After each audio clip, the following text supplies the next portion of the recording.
Hello, my name is Marybel Batjer, and I was appointed as the Secretary of Government Operations Agency by Governor Brown on July 1, 2013. GovOps was created by Government Reorganization Plan No. 2. The task given to the agency is not a small one. Our mandate is to make government processes more efficient and bring innovation to state government. The 9 departments and boards within GovOps are involved in many aspects of running our state government. Everything from civil service to pension programs to technology and procurement policies. All of these services ensure that every other department and agency in state government have what they need to provide direct services to the public. And in each of these diverse areas, we are working to make California a state that we all can be proud of. 2 members of the GovOps family that have embraced that vision of service and innovation are the Department of General Services and Franchise Tax Board. Here are just some of the things they are doing. Hi, I'm Brian Rao, IT Manager at the Franchise Tax Board. Innovation and change are very much a part of FTB's culture, and I live it every day as part of the team implementing the Enterprise Data to Revenue project, which we refer to as EDR. Did you know this is the largest tax project in California's history? I know what you're thinking, no pressure, right? We are modernizing our tax systems that serve the people who file more than 18 million tax returns, who collectively contribute more than 72% of the state's general fund. EDR definitely gives us something to celebrate. I feel really good about being part of something that's not only going to make us more efficient, but it's going to improve the service we give taxpayers. We'll be more transparent by giving each person the ability to access and update their own tax data and provide channels to connect with us, to file a return, and a whole lot more 24/7. This EDR project is also helping us reduce the tax gap. The tax gap is huge. We're talking about $10 billion each year in California. Our efforts with EDR have a real and personal impact on millions of Californians, a true example of the power of technology to transform government for the good of all. As we look to the future, our vision is focused through the lens of voluntary compliance. EDR modernizes our tax systems to make voluntary compliance as easy as possible. The future of taxation is here, responsive, customer-focused, connected, and I'm proud to be a part of that future and the FTB family. I'm Esteban Almanza. Here at the Department of General Services, we have been taking the lead on innovative approaches to making the state's operations greener. We're proud to be implementing Governor Brown's executive orders to make the state more sustainable through reducing water usage, updating our buildings, and using more electric vehicles. Water is a key natural resource the state must preserve, especially now that the state is in the middle of a record drought. DGS has been on the front by cutting landscape irrigation at state properties by 20%, including the state capitol grounds. We are retrofitting our buildings with water-saving fixtures, all things that will help the state now and well into the future. In addition to saving water, we're also taking the lead in green buildings. Green buildings save energy and money. We're ensuring that state buildings are sustainable by getting them LEED certified by the U.S. Green Building Council. DGS is also helping state agencies go solar. DGS manages a power purchase program that gets solar panels installed at state prisons, hospitals, and other sites with no upfront cost to the state. This is exactly the kind of innovative program we're proud to bring to the state. DGS is getting more electric vehicles on the road too. The goal is to have 10% of the state's light-duty fleet purchases be zero emissions starting next year. We're also installing charging stations in state garages and parking lots. From the buildings we build to the cars we drive, DGS is leading the way to greener state government operations and making California better for everyone. I think that there's nothing more important than to help out your fellow man. And I cannot think of a better place to contribute to your community, to make a difference, to go home every night and say, gosh, I helped somebody today, but in public service. I have worked in the private sector, and I remember going home at the end of the day saying, yeah, I made somebody else some more money today. But that didn't move my heart. That didn't make me think bigger and differently. But when I come into public service, where I've served several times, I go home at the end of the day and I go, boy, I think I helped somebody today. Maybe I made a difference. And when you work for the state of California, whether it's at Cali, PA, or at Resources, or at HHS, or in GovOps, every single one of us can do something during the course of our day that will make a difference for the fellow citizens of the state of California. And that's really important, really important.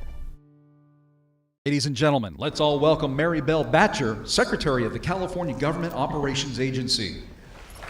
Hey! Well, good afternoon. I feel like I should say this is like the 7th inning stretch. Do you guys want to stand up and wake up a little bit? And I know that I'm the only thing that is standing between you and your afternoon break. So I got that.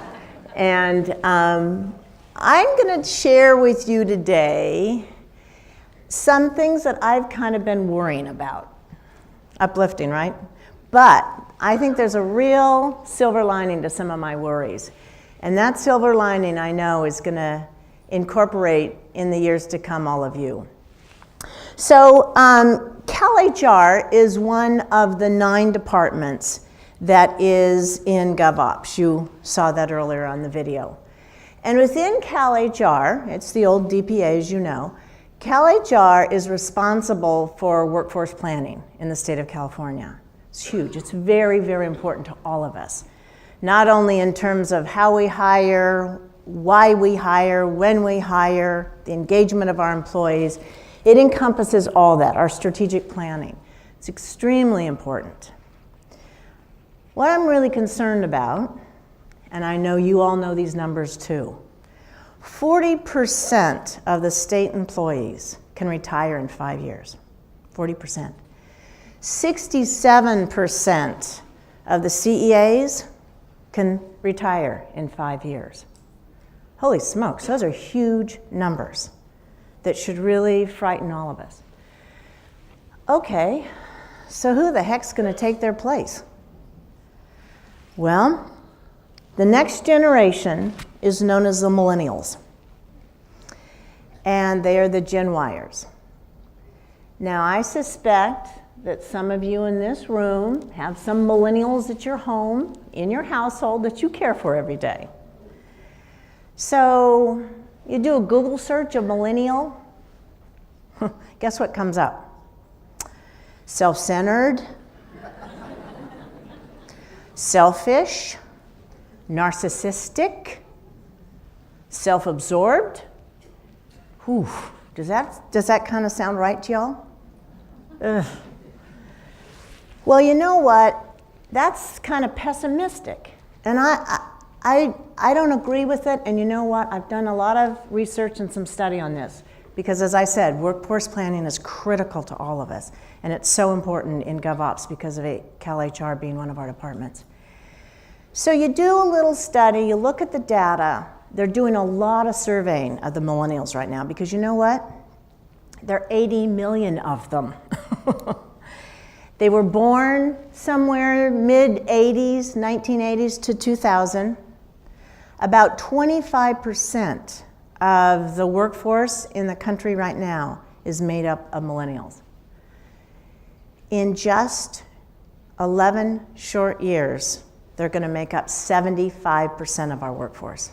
11 years from now, those narcissistic, selfish, self-directed, internally directed people are going to be 75% of our workforce. So let's really pull back and look at some of the data about the millennials. Who really are they? As I said, there's a lot of surveying going on now regarding who they are because they're going to have a huge impact. This generation is as big as the baby boomers. The little Gen Xers are this little tiny slice in between the boomers and the millennials. So when you really survey them, there are about 3 things that come out that are very important to them. Compensation in their work, flexibility in terms of their work and their lifestyle, and having some kind of flexibility with deciding where they go and how they do it.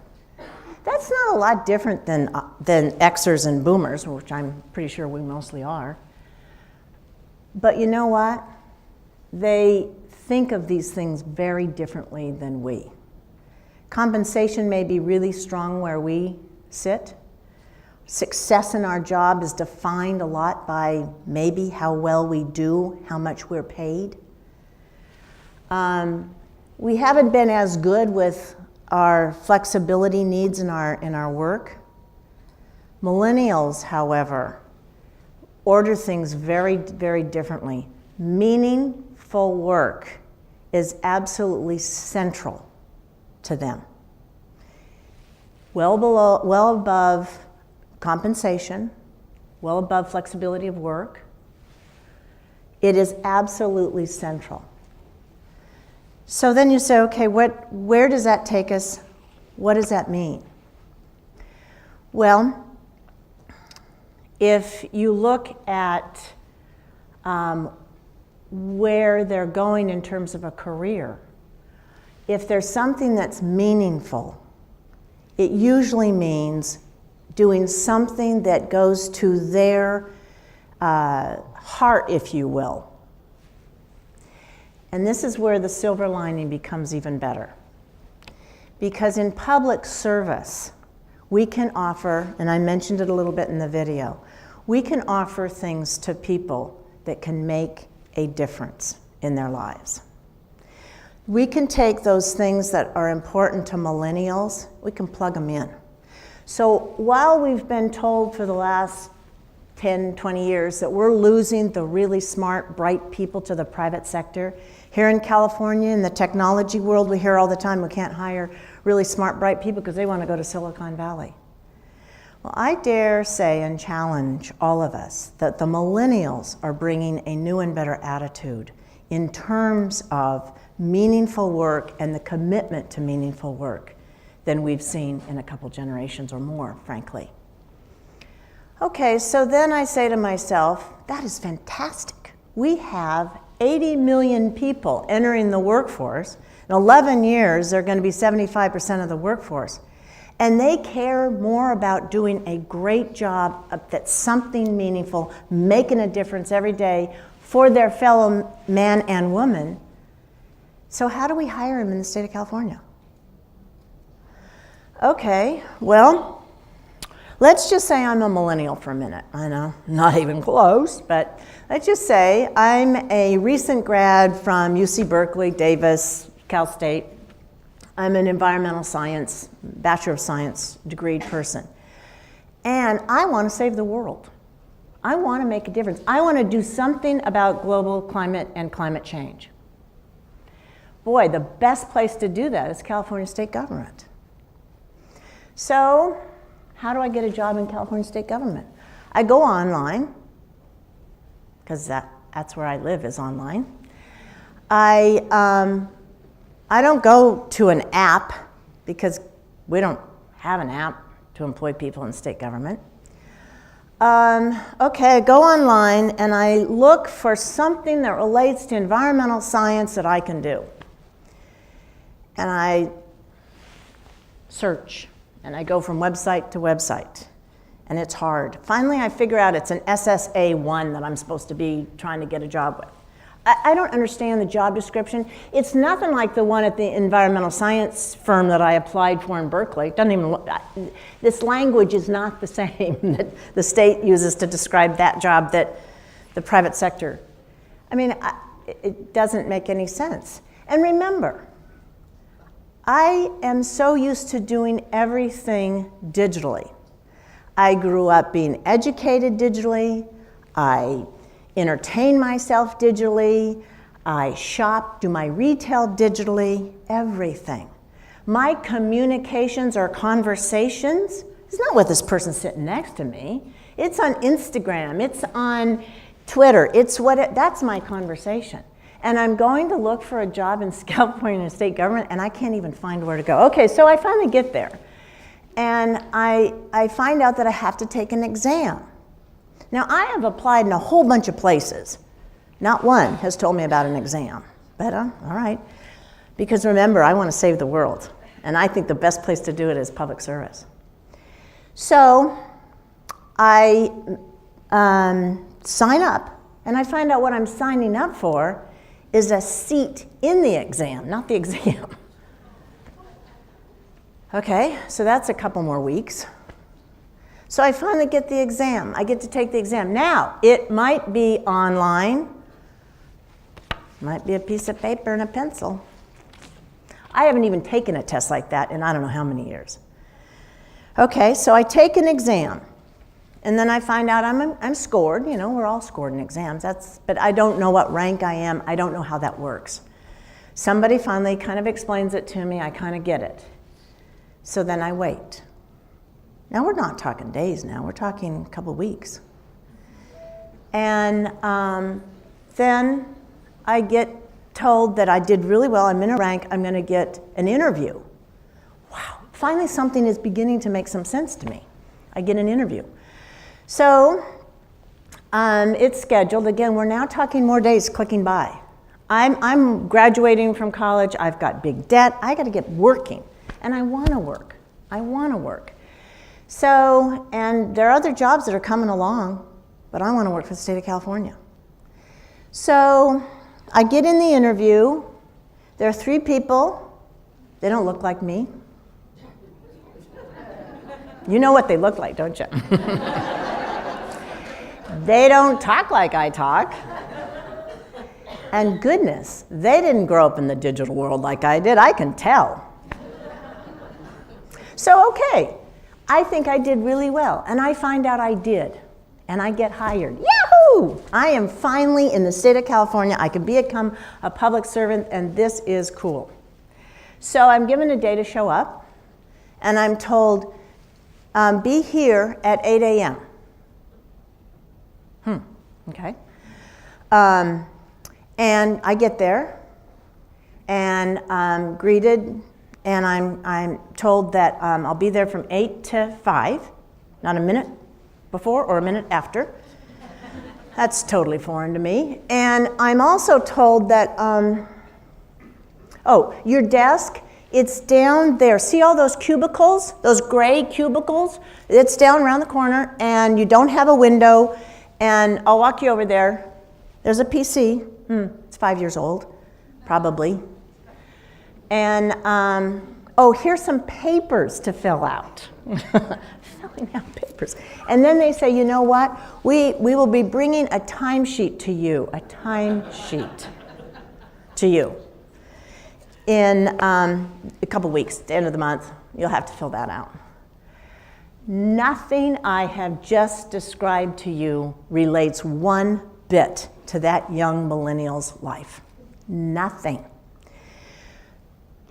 It just doesn't make any sense that we have 80 million millennials, going to be 75% of our workforce in 11 short years. And that's how we bring folks into state government. And we want them and we need them. So my challenge to all of you is to help me, help Cal HR, think through and realize that this great era of change is a huge opportunity for us. It's an opportunity for us to do some changing in how we recruit, how we train, how we retrain, and how we promote people through our system and our great state government. We have such an opportunity because these folks are not coming our way because we're second or third choice. They're coming our way because we have meaningful work for them to do. We have things that they literally can change the world if they do it. We have droughts, we have earthquakes, we have fires, we have ill people, we have prisoners, we have all sorts of wonderful planning and opportunities. And we've got 80 million people that want to do it. We cannot be the barrier for them to do it. We want to have the best and the brightest come and work with us. So all of you in the next 4 or 5 years are going to engage with all of us, and we're going to figure this out. We're going to be the employer of choice in the state of California because we want those millennials to come and work for us and change our world. Thank you very much for your time. Have a great break.